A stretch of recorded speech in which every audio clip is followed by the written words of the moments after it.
It's a beautiful Sunday here in Los Angeles, California. Welcome, of course, to everyone that is tuning in. I appreciate your support for joining me on another Sunday. It is going to be an amazing Sunday because we're going to get into this. Let me raise my desk up just a little bit just to make sure that we are all here and well. I think my microphone is on, so I'm just going to go ahead and just check in the chat and just to ensure that anyone that's out there on the Facebook or also on the YouTube platform, let me know that you can hear me loud and clear on my end. You can go ahead and drop your comments in the chat and I will be able to see it here on my end. For those of you guys that are tuning in on TikTok, go ahead and tap that screen because we definitely want to make sure that we are showing that love and support for Learning the ABCs of a Man podcast. We're super excited for you guys to join us once again. This has been so amazing. We're up to chapter F, and next week is going to be even heavier than what it is today. So definitely want to thank everyone for joining today. For those of you guys that are out there, I see my niece is on here. Okay, good. You're good on my end. My sunshine is here, so the party is going to get started. I appreciate everyone that's joining in. Remember that you're out there in TikTok. Make sure that you keep tapping that screen.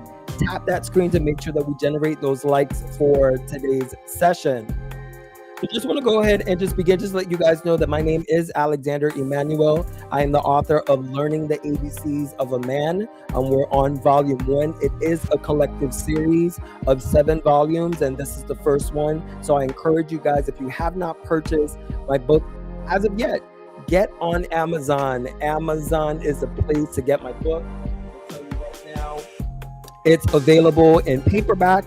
It's available also in hardcover and also the e-Kindle version. So that is something that is available to you guys. Go get my copy of Learning the ABCs of a Man. I promise you, you will not be disappointed. It is an amazing read. I had, a really good time creating this first volume. And I did read some to a couple of my friends, close family members, and they fell so in love with this first volume. So I encourage all of you guys, again, it is available on Amazon, Learning the ABCs of a Man, Volume 1. For those of you guys that are just joining me right now, make sure that you guys like, follow, and share this live. Tell a friend to tell a friend that we are back live on a Sunday. We're going to be reviewing Chapter F of Learning the ABCs of a Man. This is Flight of the Fragile Ego. And for those of you guys that know exactly what I'm talking about, if you read this chapter, then you already know. So I encourage, if you haven't purchased the book, get the book so you can stay ahead of what we're actually currently doing like right now. So I definitely appreciate for everyone that is joining here today. As far as some community guidelines, it's very simple. You must be 18 years of age and older to continue with this podcast. If you are not of that age, now is a good time to get off of this page, get off of this platform if you're not 18 years of age or older. Always be respectful of anyone that's chatting on the live.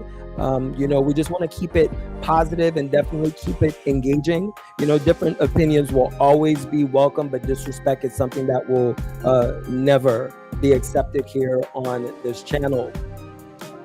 So we are talking about Chapter F, Flight of the Fragile Ego. And I know some of you guys have already read this chapter, so you know what we're going to dive into. I am so excited to be reviewing this with everyone for today. Now, a quick note that I want to share with everyone. Now, if you guys have any questions whatsoever relating to any of the chapters in the book, even just advice, feel free to shoot me that information. You can send it to info@alexanderemanuel.com. Or you can send me a direct message on any of my social media platforms. I'm on Facebook, Instagram, TikTok, YouTube. The list goes on and on. I don't even think that I can remember all of the social media platforms that I'm on, but feel free to definitely send me any of your questions. Keep in mind that I am not a doctor. I am not a therapist. I'm not a psychologist or a psychiatrist. I can only offer you advice based on my personal experience and conversations that I've had with close friends and also family members. So one of the questions that came to me in my inbox earlier today, and I had a conversation, with the individual. I just want to make sure that she hears me loud and clear, because I'm going to repeat this again. So I'm going to say it for the people in the back, all the way in the back. If you are involved in a situation, some people call it a situationship, it's very important for you to always get the transparency from the person that you are talking to, conversing with, spending your time, which is extremely valuable. Simply because you never want to be caught in a threshold of you don't know if this person is really into you or they're just testing the waters. Now, I want to make sure that all of my queens that are listening today on this podcast, don't you ever come off and step down off of your throne to satisfy a man that has no idea if he's going forward or if he's going backwards. You should never be an option for any man. He has to be decided to let you know, hey, this is what I'm feeling. I really like you. I want to be able to pursue something with you, but never put yourself in a situation where you feel like as if you are an appetizer, a side order. Maybe you are the appetizer, the entree, the dessert. You are everything all in one. And if he can't see that value, then take his ass to Jack in the Box or McDonald's. Tell him to get a Happy Meal, because at this point right now, you are one full course of a steakhouse. That's the value that you need to see yourself each and every day when you are getting to know someone. Do not lessen your value for any man. Give his ass a ladder, and if he can't climb up to the standard that you expect him to get to, move on to the next. Because the most important thing that you always want to remember is that your peace and your tranquility is worth more than gold. I can't stress that enough. So I am hoping that that message once again resonated with that special person that did inquire about a situation and they needed my advice. So I am happy to always share that. Again, send me that info to info@alexanderemanuel.com. You guys can always visit my website as listed on the bottom. There's a lot of cool things that you can learn about me as an author, including all this amazing merchandise that I have in the back. I took the opportunity to create something special for you guys. So feel free to visit the website and, look at all the great things that we're doing for not just the book, but also for each individual chapter. Again, that's www.alexanderemanuel.com. So I think it's probably time to jump into the chapter. For those of you guys that are out there on TikTok, and I can see you, I need you to make sure that you keep tapping on that screen, because we definitely got to get those lights all the way up before we dive into this chapter. So for those of you guys that are out there, continue doing so. I'm going to go ahead and switch gears and let's dive into this particular chapter right now.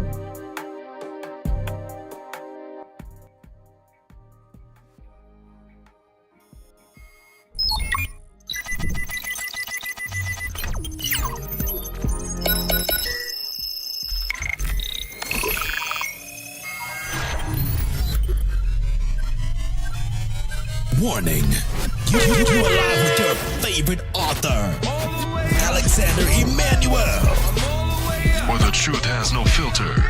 So turn the conversation all the way up.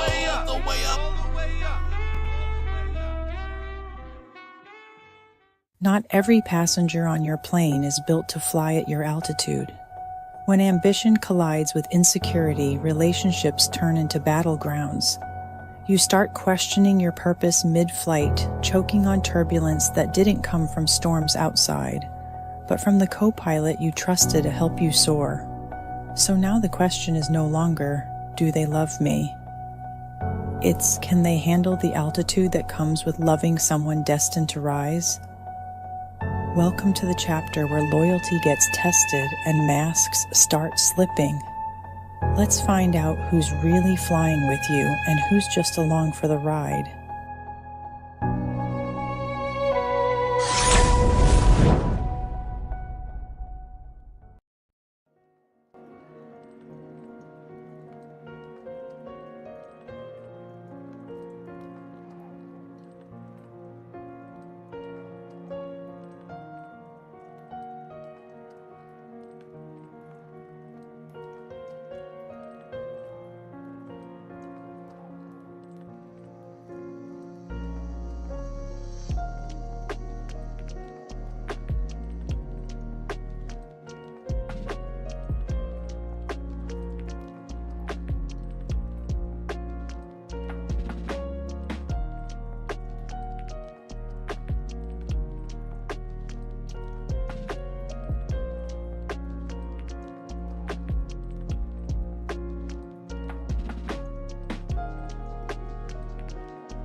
And you know what? Let me start back just a little bit, because I just noticed that I was on mute, and I know anyone on Facebook or YouTube probably cursing me out right now. So let me just do a quick little rewind, because I forgot to take myself off of mute.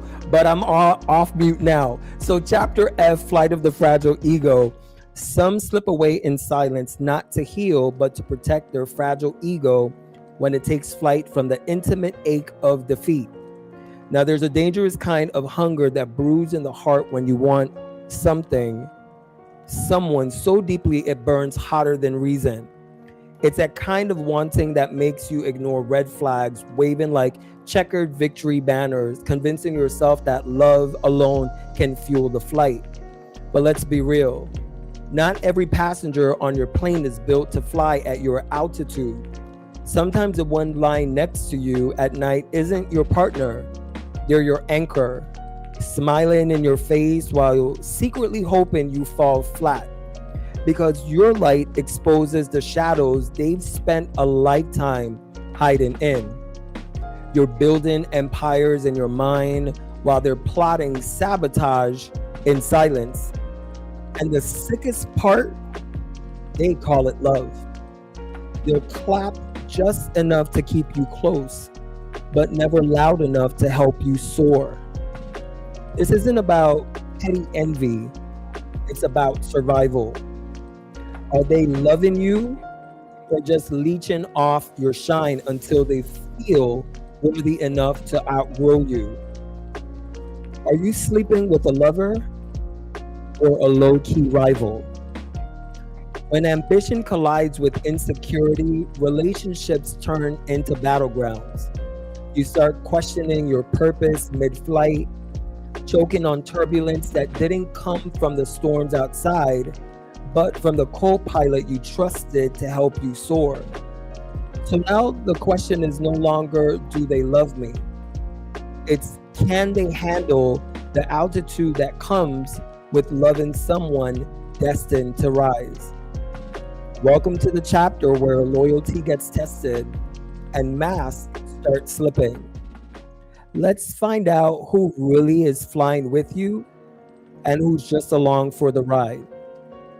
We both had fire, ambition, and a hunger that couldn't be satisfied by anything less than the absolute top.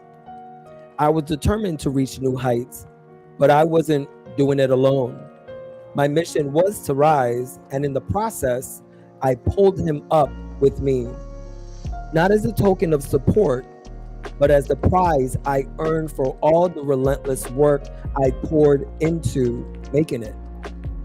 A man who loved to see me win, and I him. Our victories were intertwined, the fuel for each other's fire, and nothing made me feel more alive than seeing him succeed, knowing he wasn't just hardworking, but damn sharp. Was I the one who helped pay for his schooling? Absolutely. And there was no hesitation. When you love someone deeply, you tear down every wall to ensure they reach the highest version of themselves.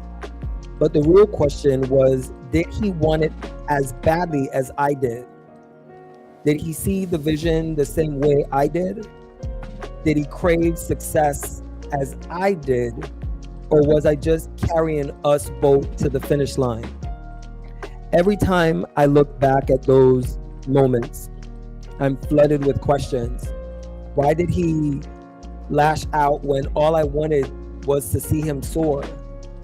Why did he retreat when I was pushing him to run harder? The questions claw at me, leaving me questioning his commitment to the dream we both shared. He was a supervisor at a construction company, running a team of over 50 people. His days were long, grueling, the weather a constant enemy, and every moment drenched in sweat. That was his reality. My reality was the cold steel of the courtroom as one of the top prosecutors at a prestigious New York law firm. I wasn't just making waves. I was a damn contender for a partner. We were both in the race, but he felt the weight of a life that wasn't his to choose. Law school, the family, legacy, it wasn't his calling. His heart was in building and creating something tangible, something real. That's why he dropped out, shifted his focus, and became the man he was meant to be in architecture. But while I was fighting in the boardrooms, crushing cases, he was fighting for his place in a world that didn't always make room for him. His parents cut him off, and suddenly I became his lifeline, the one to help him find his way. It was supposed to be a partnership, two souls bound by ambition, but as I threw everything I had into my career, I was left wondering, was I dragging him along, or was he walking beside me? After 6 years of love, laughter, and late nights tangled between sheets and dreams, I still found myself asking, where do we really stand? I loved him deeply, and I knew he loved me. But was he in love with me, or in love with the comfort I provided? The woman who always showed up, who always had his back, who fed his soul, held his pain, and kept herself composed while her own heart quietly cracked. He never said much when it came to feelings. He let gestures speak for him. Flowers delivered on a Wednesday afternoon, spontaneous dinner dates lit by candlelight. And while those moments were sweet, they were hollow, without the commitment I craved. I didn't have a ring, not even a promise, just years of devotion, silent sacrifice, and the heavy burden of trying to meet a family's expectations that were never built for someone like me. He was born into wealth, silver spoon, trust fund, luxury trips with no regard for costs. I, on the other hand, came from middle-class grit. My parents counted every dollar to stretch meals, to clothe us, to keep the lights on. We didn't vacation in the Bahamas or take snowy selfies in the Colorado Rockies. We were busy surviving. And that survival turned me into a woman who didn't have the option to stay at the bottom. I had to rise. So I did. I fought for success, for a life with more freedom than my childhood ever allowed. I worked to create moments of peace and pleasure, not just for me, but for us. And still I question, was I building a future or just filling a role in his present? Because when you love someone, it should feel like a partnership, not a performance. And after 6 years, I deserve more than just gestures. I deserved clarity. I deserved the truth. Time passed and I remained the shark in the tank of justice, unapologetic, sharp, and always circling the next opportunity. While others threaded water, I devoured every challenge. I poured myself into the work, infused it with passion, and added just enough flair to demand attention. I wasn't just trying to blend in. I came to dominate the room, to make noise in a space that often ignored the intelligence in the room if you didn't have the same skin color. It was a late Tuesday afternoon when everything shifted. My phone rang, a number I didn't recognize, but instinctively, I knew I had to answer it. It was a lawyer from the company Andy worked for. His voice was stiff, calculated, but underneath the professionalism, I heard it panic. There's been an accident at the site.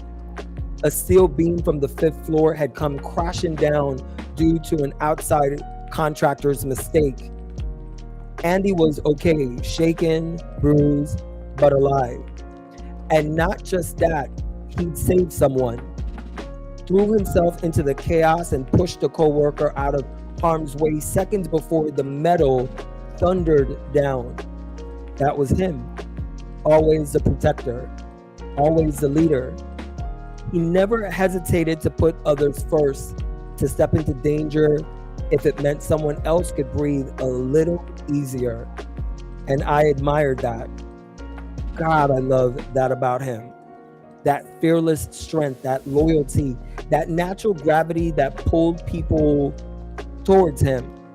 But somewhere between the admiration and the reality, I started to see a different truth. Because when it came to me, that same selflessness didn't exist. With me, he wanted to lead, but not protect. He wanted to win, to earn more, to be the one on top, not beside me, but above me. There was always this quiet tension, this unspoken competition I never agreed to enter. Was it his pride? The weight of being raised by a legacy of men who believed power belonged to them? Or was it his ego, bruised by the fact that I was rising faster, higher, louder? I don't know. But in that moment, after the shock, the relief, and the gratitude, I couldn't ignore the ache pulsing beneath it all. Because love isn't supposed to keep score. And if you're competing with the one who's rooting for you, who really wins? Hard work never goes unnoticed, neither does bravery. And in time, Andy was celebrated for both earning Employee of the Year and a raise that brought him just under the $400,000 mark annually. It was impressive, a major leap, but I knew it wasn't enough, not for him, because deep down inside, his eyes were fixed on a bigger prize, the regional general manager position, a role he quietly chased, envisioned, deserved. But just like that, the opportunity vanished, tabled indefinitely as the company restructured its corporate ladder. It wasn't that he wasn't qualified, he absolutely was, but sometimes life doesn't care about credentials. It reroutes your ambitions and tells you to wait. And that wait, it lit a fire of frustration inside him that he didn't know how to contain. Andy was the kind of man who chased what he wanted with relentless force, no hesitation, no second guessing. So when the path suddenly shifted beyond his control, his spirit soured. And the person closest to him, me, felt the weight of that shift. His anger didn't show up in explosions. It came in slurs and sharp remarks, slow, piercing breakdowns of my character that weren't about me at all. They were his disappointments, projected through the only mirror he trusted not to crack. I tried everything to comfort him, to hold him, love him, anchor him to the parts of life that still held beauty. Us? But it was like pouring water into a bottomless cup. Nothing I did was enough, because in his mind, he hadn't arrived, not where he thought he should be, not by the age he planned. And instead of facing that internal storm, he turned the thunder on me, hoping that if he rattled my foundation, it might someday steady his own. It wasn't a failure, far from it, but the version of success he chased was unforgiving, and it didn't leave space for gratitude. Only more, always more. And somewhere in that chase, he forgot that I was not his competition. I was his partner, his peace, his home. There were moments I felt like I was breaking quietly, invisibly, like shattered glass still held together by the fragile glue of hope. But even in the ache, I didn't stop. I couldn't stop. I buried my pain between the weight of purpose and pressed forward with the vengeance that only the hungry understand. My track record at the firm, flawless. Every win was carved from late nights, silent tears, and sacrifice no one saw but me. And it was all building to this partnership, my golden goal. And I was close, so close, I could feel it in my bones.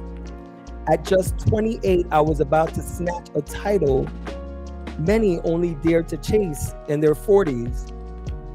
Fate smiled on me with poetic flair. My birthday landed on the same night as the firm's gala, a lavish fare drenched in wealth, power, and whispered ambition. The guest list, elites, mayors, senators, billionaires, and media darlings all packed into one glittering ballroom, pulsing with influence. This wasn't just another party. This was the moment I hired a stylist, and the preparation was nothing short of a fashion frenzy. There were so many options, so many gowns to choose from: Dior, Gucci, Prada, Versace, Valentino, but nothing compared to this dress. The dress, a deep emerald green masterpiece by Auriga that kissed every curve with royal precision. The high split down my right thigh demanded attention. The mermaid silhouette whispered seduction with every step. The low back melted into the glistening gold glow of my skin. And the embroidered bodice sparkled with imported Indian gems and stones that caught the light like secrets waiting to be told. I was a vision of power and poise, dripping in elegance, wrapped in silent revenge for every moment I was underestimated. And at my side, Andy, tailored in a one-of-a-kind Auriga tux that molded to his frame like sin. Every cut, every line sculpted his body like it belonged on display. The black-on-black contrast of his look made him impossible to ignore. Regal, dangerous, and undeniably mine. Photographers swarmed the entrance. Camera flashes slices through the evening like lightning. And for a brief golden second, we were the couple no one could take their eyes off. Gorgeous, successful, magnetic. But even then, in the center of all that light, I could feel the shadows creeping in. Was this feeling I couldn't shake off? What was it? It clung to me like silk on sweaty skin, unseen, but impossible to ignore. A gnawing tension laced with an uneasy chill was creeping down my spine. Despite the warmth of the ballroom, maybe it was just nerves, I told myself, or maybe it was my spirit whispering the truth before my heart could catch up. The evening was a masterpiece of elegance, draped in laughter, clinking glasses, and the low hum of jazz kissing the walls of the grand room. Andy and I were surrounded by the city's most powerful elite, the kind of people who made the world move with a phone call. Everything was perfect, or at least that's what it looked like from the outside. But perfection has a scent. It's usually too sweet to be real. After dancing and networking, I excused myself for a moment to breathe. That's when I noticed Andy was gone. I waited, sipping water, adjusting my dress, trying not to spiral. Moments later, he returned just in time to see the CEO of the firm walking toward our table with a bottle of Dom Perignon Rose Methuselah 6 liters in a hand price tag that was over $50,000 a bottle. I blinked, stunned. What was happening? The room hushed. Richard, our CEO, made his way to the stage. Ladies and gentlemen, he began. Tonight is not only a celebration of excellence and grace, but a testament to perseverance and brilliance. A force in the courtroom and a pillar of integrity. Please raise your glasses to our newest partner, Jessica Johnson. Applause erupted like thunder. Flash bulbs flickered, my heart pounding as my team swarmed me with love, my birthday cake glowing in the distance like a trophy waiting to be claimed. But when I turned around or towards our table to lock eyes with the one person I wanted to share this moment with, Andy, he wasn't there. He was walking away. I ran after him. Andy, where are you going? What's going on? He turned, eyes heavy with the storm that had been brewing long before this night. I'm never going to be enough to stand beside you, he said, voice raw. I'm never going to beat you at this game. A game? I asked, my voice trembling. This isn't a game. I love you, and I earned this. My position shouldn't make you feel less, but it does, Jessica, he snapped. You've always been the top. Even in law school, I couldn't catch up. That's why I dropped out. Not because of passion, but because I couldn't beat you. I couldn't be number one. The truth cut deeper than any betrayal. And then she pulled up. His secretary. She leaned over, lips barely parting. Andy, get in. He didn't look back. I can't do this anymore, Jessica, he said. And just like that, the man I gave my heart to left me on the night I reached the pinnacle of my career. He disappeared into her passenger seat while I stood frozen, powerful but abandoned. The silent sting of betrayal and sadness consumed whatever was left of the night. Happy birthday to me. No matter how high you soar toward the heavens of success, never forget it's you who commands the wings, who charts the altitude of your ascent. The world will tell you the sky's the limit, but what if it's not? What if the real limit is hidden behind the eyes of those standing next to you, those who believe we're holding you up, when in reality, they were quietly hoping you'd fall?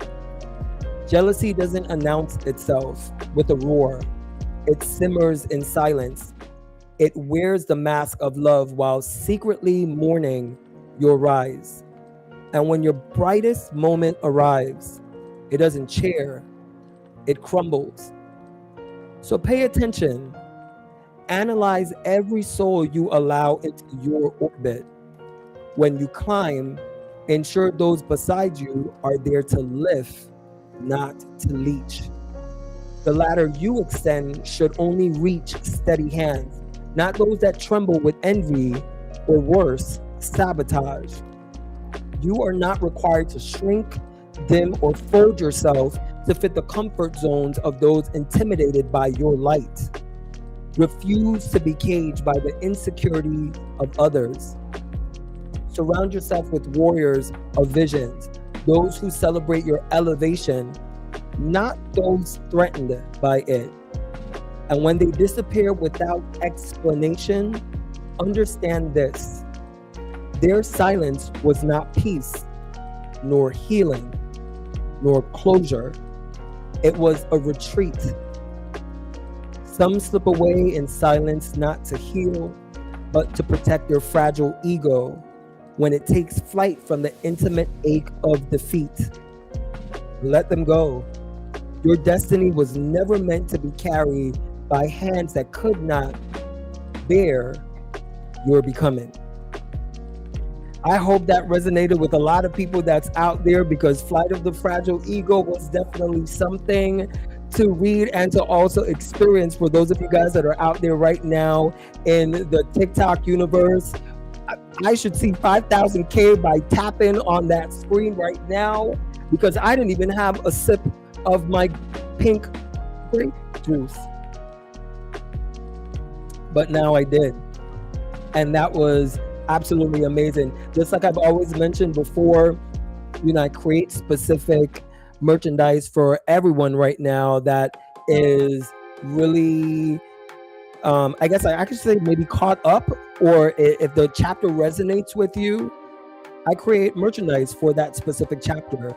Now, it is, of course, available on the website, as I mentioned before. All you got to do is just visit www.alexanderemanuel.com and purchase the merchandise that resonates with a chapter that's your favorite. So we're down to chapter F.